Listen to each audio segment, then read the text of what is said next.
Every once in a while, South Korea reminds the rest of the world why they are still a tech powerhouse, and sometimes, specifically, in the realm that they have helped pioneer and dominate, the virtual world gaming industry, or otherwise known as the MMORPG industry there. And oftentimes, those games that do find their way to the East often find their ways there years later, where content is often partitioned in bits to allow for the primary region, which is obviously Korea in this case, to have the most focus and to receive the content first. This leads to a worse Western experience on average, and over time has educated the audience to start avoiding these kinds of games too, due to the issues such as pay-to-win aspects not being adapted to their own market and the content delay that I just mentioned. But regardless, with the Eastern market dominating the online RPG space, and yes, it's true, we have looked to them for a decade plus as the place to look for, as to what the next big innovative title will be, or at least the best looking one. This was no different than when many years ago Lineage would mimic many aspects of Diablo, which would launch 2 years before it and captivate the world. A cycle that would be repeated, as more Diablo titles and Diablo-likes would be released, and other similar action looter RPGs like Path of Exile.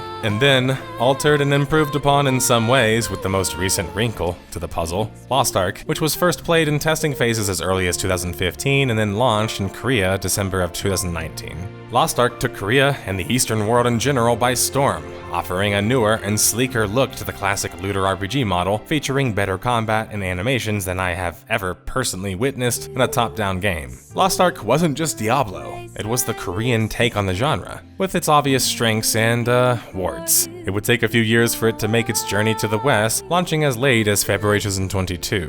While Lost Ark would hit an impressive million-plus players, becoming one of the most played games on Steam, it would quickly in just only 1 year lose 80% of that audience before, in modern times, as of like 2025, only retaining just 2% of its original audience. That means although Lost Ark isn't literally dead, it's a ripe fruit to pick for this series, the Death of a Game series, a series where we choose amongst the dead or dying games and companies and attempt to crack the case concerning why they failed in particular, by diagnosing the largest contributing factors to such, utilizing a timeline of events and various clues as they unfold from it. This culminates in a final deduction that allows us, the detectives and me, leading the way to finally put the case to rest. You know, the star moment of every detective show or piece of media. And so, why did Lost Ark find itself so quickly on the Death of a Game series and manage to lose so much of its hype and popularity so quickly?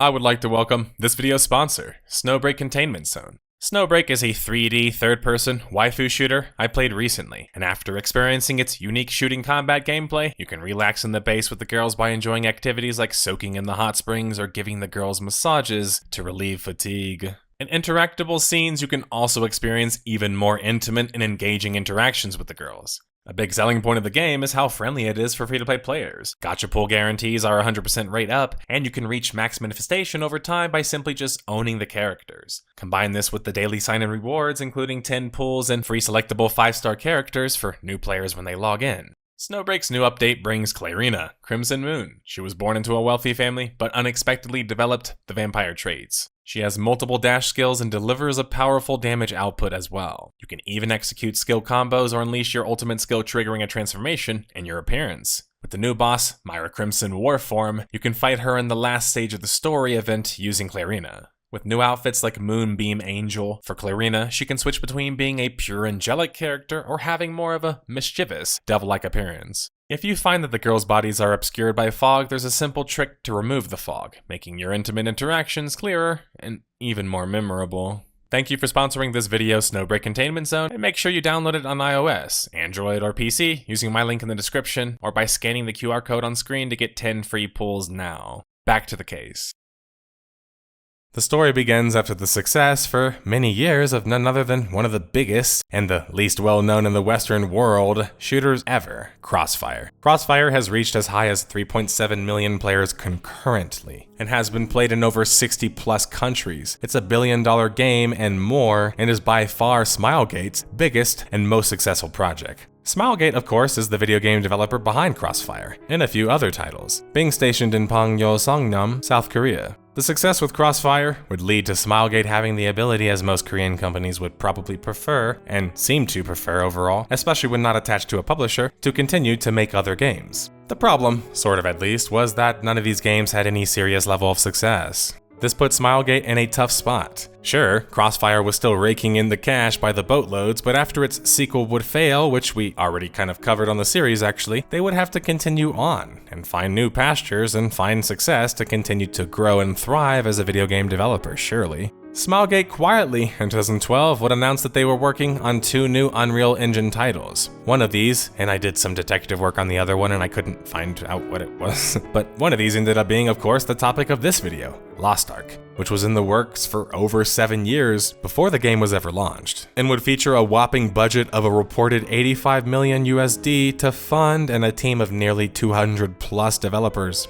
Online RPGs of this stature seem to continue to crop up in Korea, Smilegate's home region, every few years these days. Meanwhile in the West, we're lucky to even get one title of this stature every 10 years. Sad.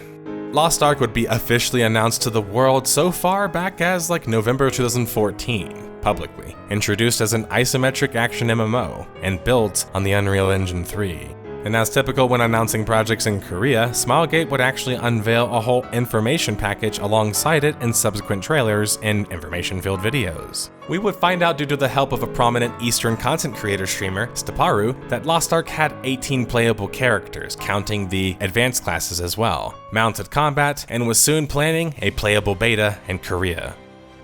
Steparu is one of the most experienced virtual world gamers, especially on the eastern side of things, and I really respect their opinion. And they were stating at this time that Lost Ark seemed like it could be a serious contender to the upcoming Lineage Eternal. And if you've been following the scene in South Korea, you are probably familiar with that. And if not, you're probably confused about what that even is. And rightfully so, because Lineage Eternal never actually came out, and was actually fully rebranded by its parent company NCSoft to none other than Throne and Liberty. Fast forwarding a bit, Steparu was understating the competitiveness, as they were very much right about that, as Lost Ark would not just beat its competition later on, it would absolutely trounce it. A closed-doors focus group test, which shows how serious Smilegate was about making sure that Lost Ark was going to work, would take place in August of 2015. And then a series of tests would take place over the course of the next 2 years, starting from closed beta testing and slowly evolving to open beta testing in November 2018. Lost Ark was heavily tested, and a heavily hyped game because of that. Even during its CBT and open beta, many Westerners were already aware of it and getting the chance to play it, and people were calling it the Diablo of the East. And as tradition, some would even brave the pirate seas and join these tests utilizing KR social securities or purchased accounts to get a chance to play Lost Ark for the first time. In the early accounts by most of these players, including the ones that I would talk to, said that, well, Lost Ark didn't just look the part, it played it too. The fact that Lost Ark hadn't announced for the West yet though was kind of typical for Korean titles, who oftentimes would delay their Western launches by a few years, which would lead to a delay in the content for the Western versions of the Korean games. This is on top of the common monetization ending up not really working in the Western market, and thus not being properly adapted.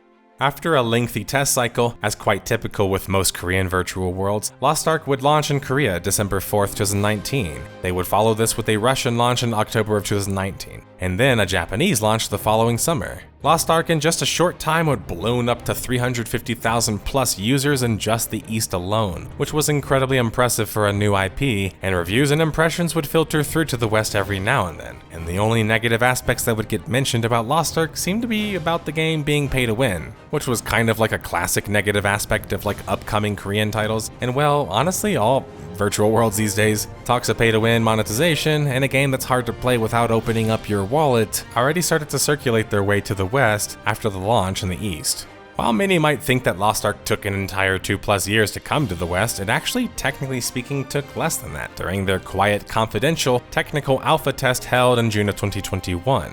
The game was first playable and testable for the West for the first time.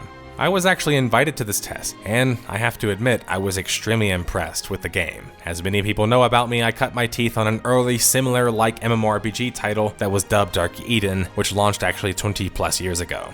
Dark Eden was basically Lost Ark before Lost Ark was, well, Lost Ark. It was a Diablo-styled, or more accurately a Lineage-style online looter RPG that had a focus on challenging bosses and PvP content. However, after Dark Eden, we haven't really seen many titles like it, and even later on, Lineage would stop being top-down. Sure, Diablo and its likes exist, but a Korea approach on the formula was a bit more power-focused and a lot more group-focused, so it was still unique. During my time testing Lost Ark, I was just blown away by the visuals, gameplay and animations, and the blending of these first two aspects really. For a free game like Dark Eden was, Lost Ark was arguably one of the best looking games that I had seen. Unlike Diablo games, it actually had PvP content that was enjoyable and clearly more of a focus on top of actually releasing their arena mode, which had the gear equalized PvP. PvP-wise, Lost Ark seemed to be a direct upgrade to Diablo, but PvE-wise, that would be a much tougher battle and a much tougher king to unseat, and one that we would only see with more exposure and time with the game.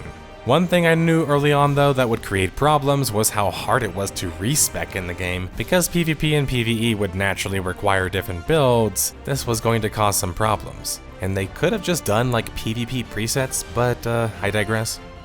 Around 6 months or later, and we would have the long-awaited and much-anticipated global launch. Well, at least the rest of the globe, right? February 11th, 2022, set to be in charge of the localization and adaptation of this Korean game, was well known, for the wrong reasons, Amazon Game Studios. The studio who has basically only ever done one successful game, and that was actually Lost Ark, a game that wasn't really theirs. But anyway, being in charge of localization might sound like a small task, but it's actually a big one, not just because of translation stuff, and thus it's one that I knew that Amazon Game Studios was going to muck up.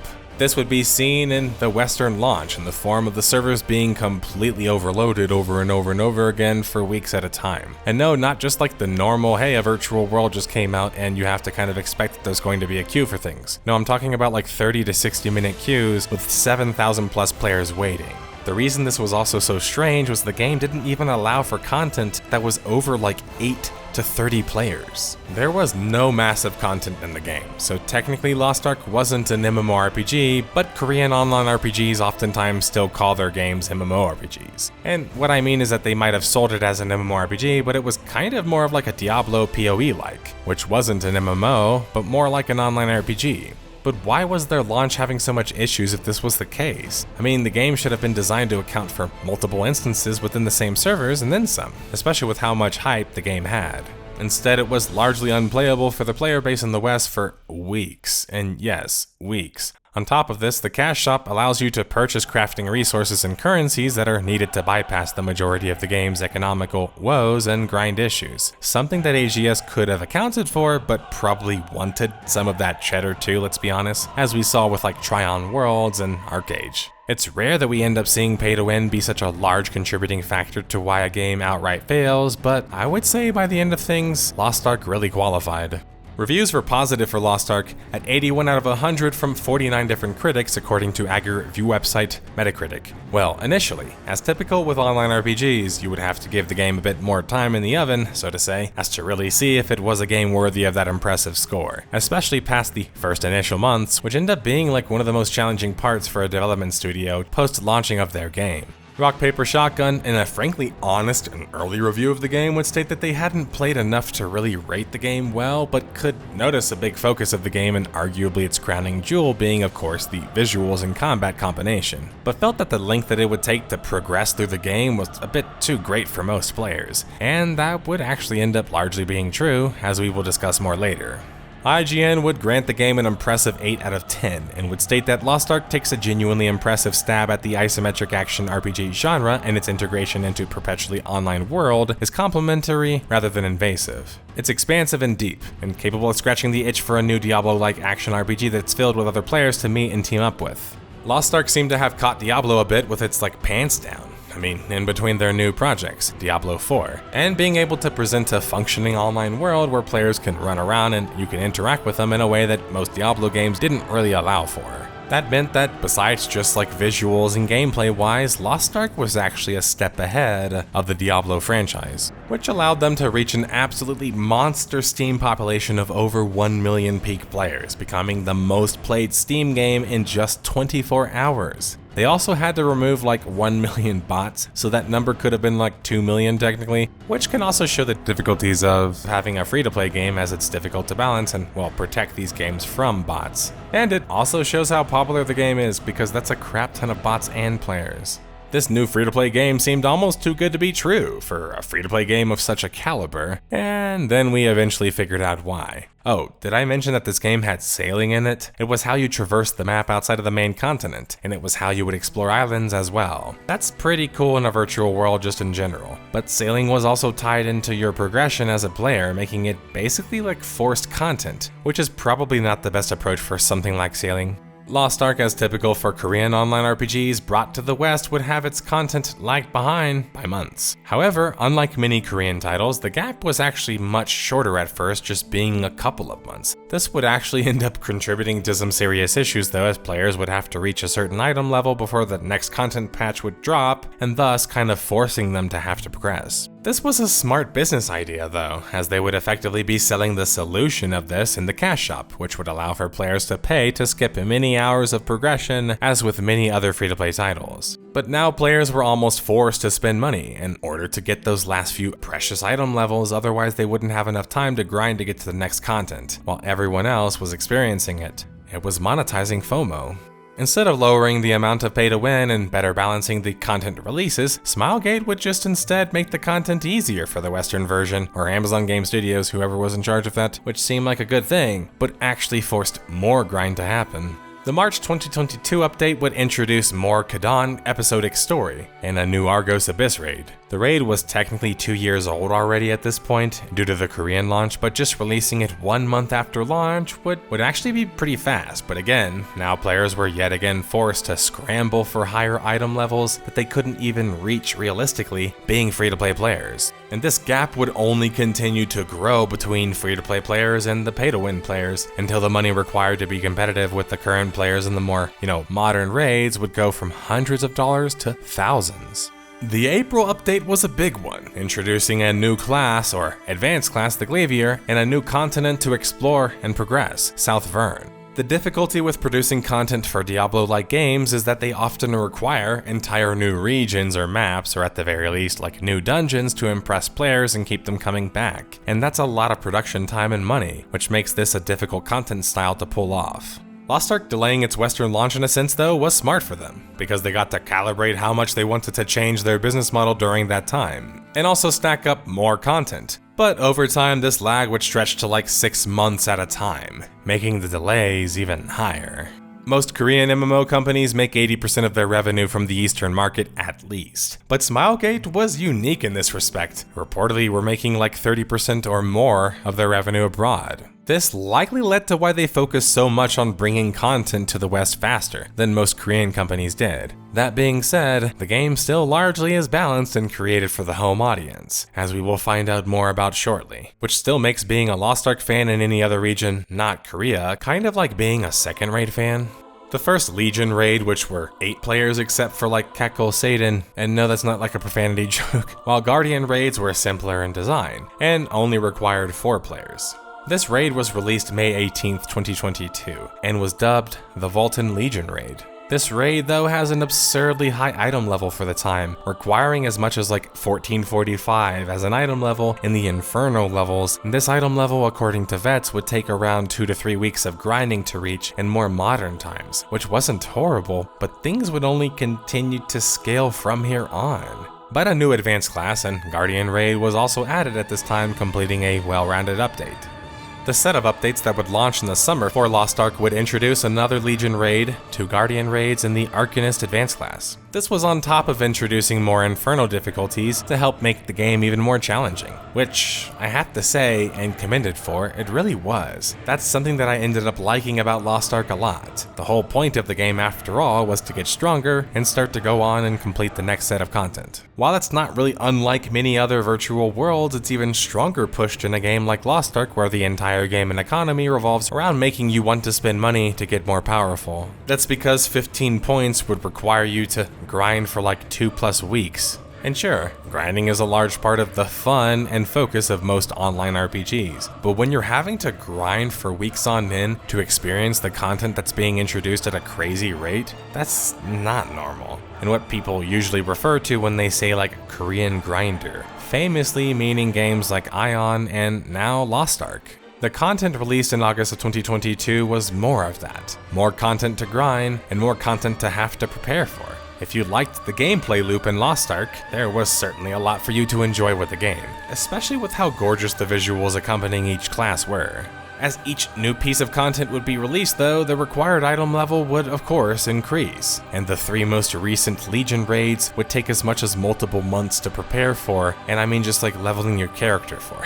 The hard modes could take like almost half a year. If you're willing to brave the grind without spending money and take your time, you could still enjoy Lost Ark. You would have to just grind it insanely. But even though some fans use this as a defense for the game's poor progression system and how monetizable it was, it's not a good defense because the entire game of Lost Ark is clearly built around inciting money spending. I mean, requiring players to grind for 6 to 8 months before they could even reach the 4th or 5th raid? That seems a little bit crazy. I mean, think about like Classic WoW. At a bare minimum, it took on average half or less that time. Sure, Phase 3 in Classic WoW took like 6 to 7 months to come out, but it didn't take that long to grind for, and it didn't require you to spend money on a casino like Cash Shop where you had to hone and re-hone your gear to increase its strength. The value proposition was questionable on Lost Ark, even for a free-to-play game, with how blatantly pay-to-progress it was and thus pay-to-win. Remember, when people say stuff and try to hand-wave and be like, well, it's pay-to-progress is still pay-to-win. There's no serious distinction, except for bean counters making money off of you.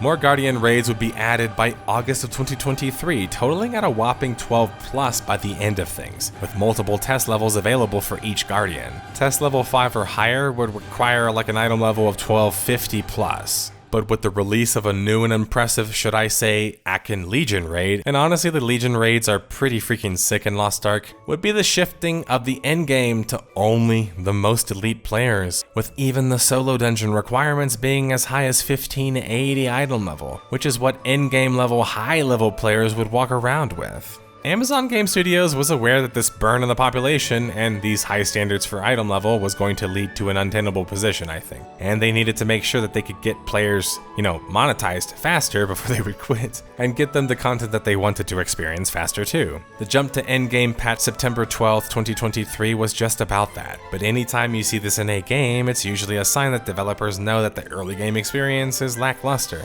and they're trying to help you skip it. It's like providing a solution for a problem that they ended up creating themselves. But the problem with such a thing is that the rest of the world ends up suffering. And in Lost Ark, years in, while it had more social features than Diablo initially, that wasn't really particularly impressive to do, and that gap would actually be closed after Diablo 4 would launch with kind of like the same exact formula in mid-2023 anyway.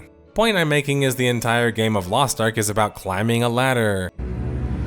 Chaos is a ladder. And getting the next carrot on the stick.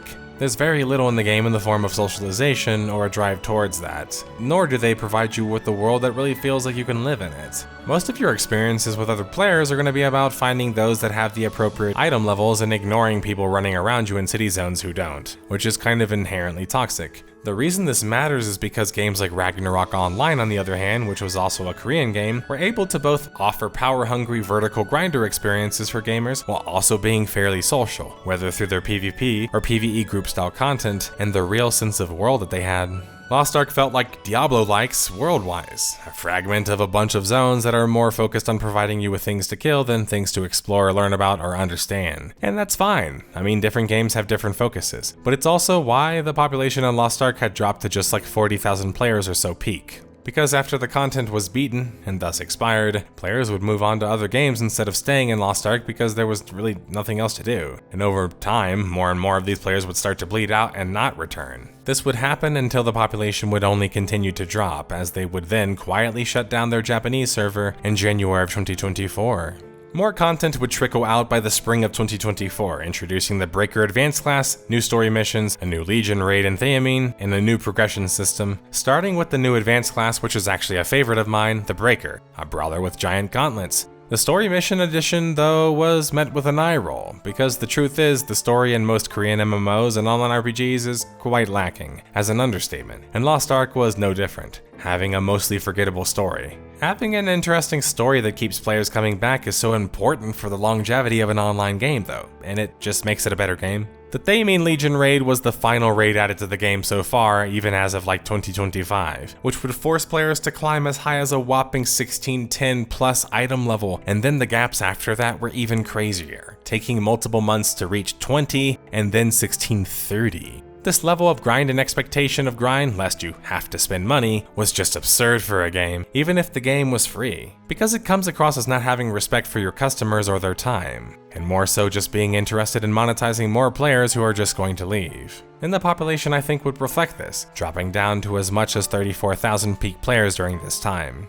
But Lost Ark wasn't done kicking yet and would introduce 2 major zones October 2024, including the Tier 4 the North Curzon zone. The population, however, would only barely even move from this, showing that new content at this point wasn't even doing enough to bring in new players or big dollars. When that starts to happen, it usually is a red flag that there's some other issues that are keeping players from staying in the first place. While new content would continue to release post-November 2024, leading into 2025, the content was obviously much smaller in size, with no new raids added to the game and no new zones either. Well, unless you count the islands, which were kind of like scattered around the map and essentially served as like single-level dungeons that you could overcome while sailing around. I think this is a clear sign that the game has moved to more of a maintenance mode, where content is greatly slowed, and all efforts are focused on making as much money as possible with as little effort as possible. And the population would reflect this, as it would drop below 30,000 players peak and hit just as low as 18,000 players as of July of 2025, and just 11,000 players concurrent. While these numbers aren't really horrible for an online RPG, this is a game that used to be the most played game on Steam during its peak, and a game that lost over 97% of its audience in just 3 years. Whether the goal was for Lost Ark to keep growing, as it seems like that would be the goal, since it's a virtual world and you make money off of them long term, since they're long-term profit generators, you don't want to lose that many of your players. While we can diagnose the game from its core audience perspective, most of my audience, on the other hand, is Western, and thus wants to know why the game didn't work from our perspective. And although we are moments away from the final deduction, which will do just that, we have to tackle the core issue behind Lost Ark first. And that's the game's design. Much like Arcade was designed with a system that forces players to grind crazily or spend lots of money, Lost Ark was not much different. These are blockbuster films meant to gobble up your money before you're any the wiser. Neither seem to have much care or respect for the community, which can be seen in sources from the KR community admitting that many issues and widely collectively railed against aspects of pay-to-win would still come to the Western market anyway.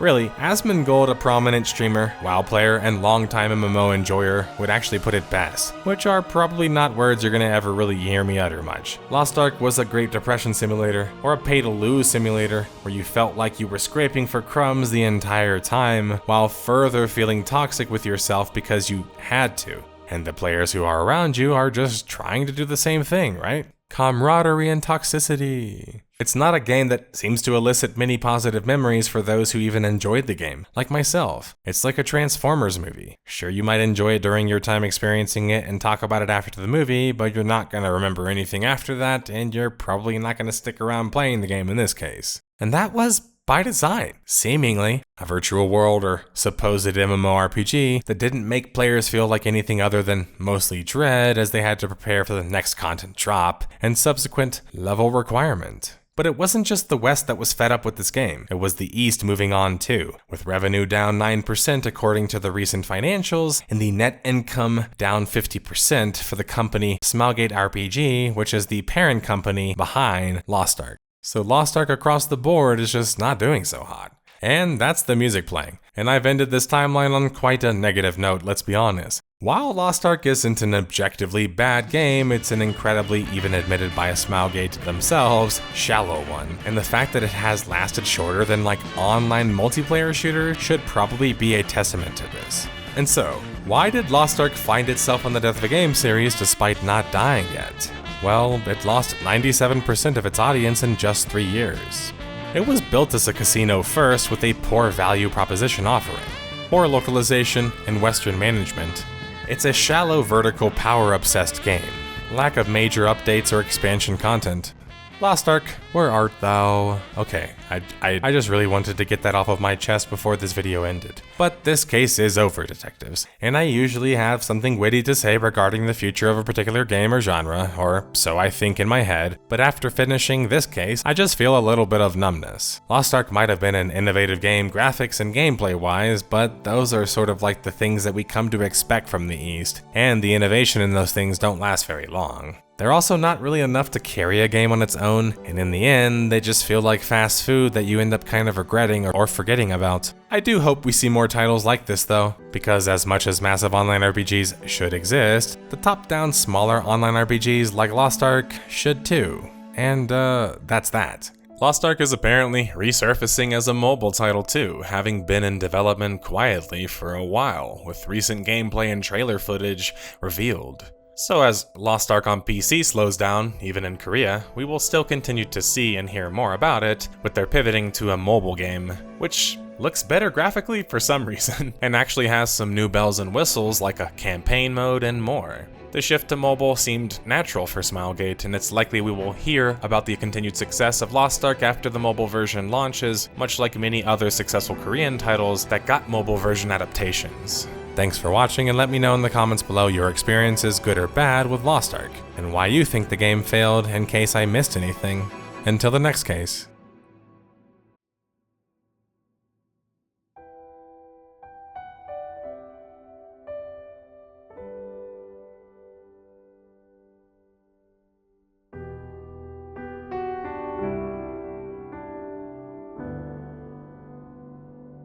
Just look at that water placement, expertly done. This is the epitome of sport. They are splitting savants and jetpack geniuses. The movement is so fluid, so fast, you can't stop what you can't catch.